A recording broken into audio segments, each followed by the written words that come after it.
আসসালামু আলাইকুম। আমি Mohammad Iftekhar Amir Alif, department of triple E Daffodil International university.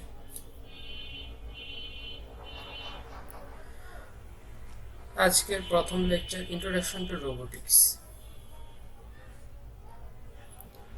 এখানে রোবোটিক্সের বেশ কিছু ছবি দেওয়া আছে, এক এক রোবটের এক এক রকম কাজ।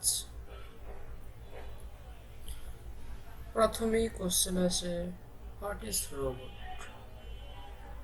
রোবট কি জিনিস? A robot is an electromechanical device that is reprogrammable, multifunctional, sensible for environment.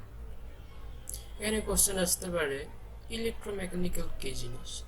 Electromechanical হচ্ছে ইলেকট্রিক এবং মেকানিক্যাল দুইটা কম্বিনেশন একটি ডিভাইস, যা কিনা বারবার রিপ্রোগ্রাম করা দেওয়া যায় এবং অনেক ধরনের কাজ করতে পারে এবং পরিবেশ থেকে কিছু সেন্স গ্রহণ করে পরিবেশের জন্য কাজ করতে পারে। Manipulator, robot is a manipulator. এর মানে রোবট বিভিন্ন রকম কাজ করতে পারে হাত দিয়ে, যাকে আমরা রোবোটিক আর্মও বলে থাকি। আরো বেশ কিছু উদাহরণ আছে। এখানে লিক রোবট দেখতে পাচ্ছি, মানে পা দিয়ে চলাচল করতে পারে। হুল রোবট চাকা দিয়ে চলাচল করতে পারে। অটোনোমাস আন্ডার ভেহিকেল, মানে পানির নিচে চলাচল করতে পারে। আনম্যানড এরিয়াল ভেহিকেল, আকাশে উঠতে পারে। What can robot do? Jobs that are dangerous for human. এর মানে হচ্ছে যে ধরনের কাজ মানুষের পক্ষে কঠিন বা বিপজ্জনক, সেই ধরনের কাজ রোবট দিয়ে করানো হয়। এখানে উদাহরণ হিসেবে আমরা ডিকন্টামিনেটিং রোবট দেখতে পাচ্ছি।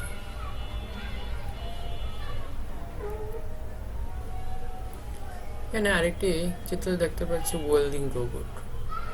রিপিটিভ jobs that are boring, stressful or labor intensive for human, মানে যে ধরনের কাজ মানুষের ভালো লাগে না, বোরিং লাগে, কাজের মধ্যে নতুনত্ব নেই, একই কাজ বারবার করতে হয়, সেই ধরনের কাজ মানুষ রোবট দিয়ে করিয়ে থাকে।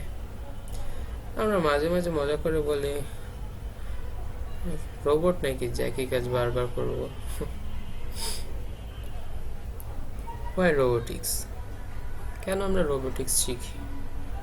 রোবট তৈরি করার জন্য, রোবট ব্যবহার করার জন্য, রোবটকে ম্যানিপুলেট করার জন্য, রোবট দিয়ে সহজে ও দ্রুততার সাথে কাজ আদায় করার জন্য, রোবটের সমস্যা হলে ঠিক করার জন্য, এই জাতীয় কাজে আমরা রোবোটিক্সে ব্যবহার করে থাকি।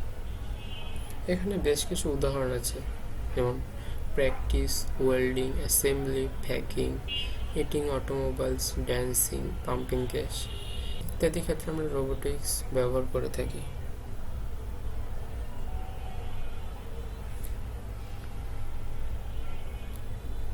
Current robot arm application manufacturing, injured environment, repeated motion. এখানে ম্যানুফ্যাকচারিং এর ক্ষেত্রে রোবোটিক্স আর্ম ব্যবহার করা হয়েছে।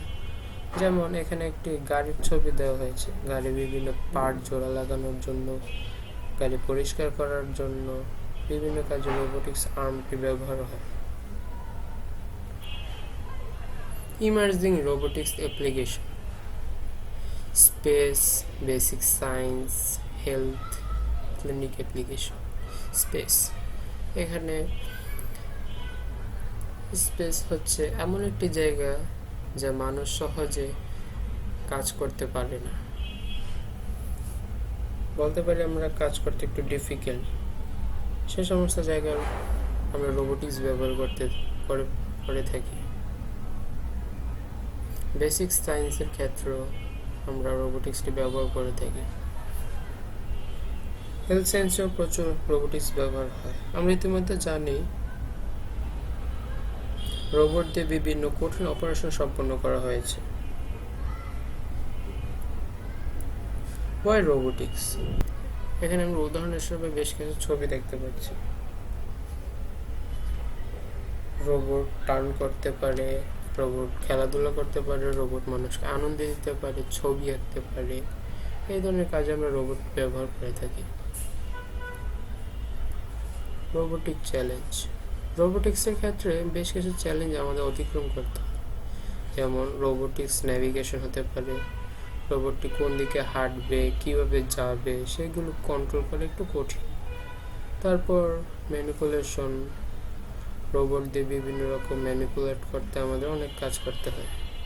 হিউম্যান রোবট বানাতে আরও বেশ কিছু পরিশ্রম করতে হয়।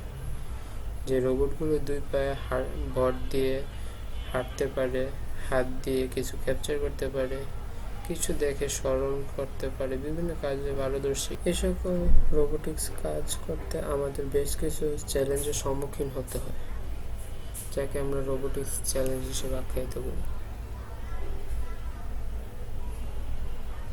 ধন্যবাদ এতক্ষণ ধরে সাথে থাকার জন্য। আজকে আমরা দেখলাম রোবোটিক্স কোর্সের ইন্ট্রোডাকশন। Thanks for watching.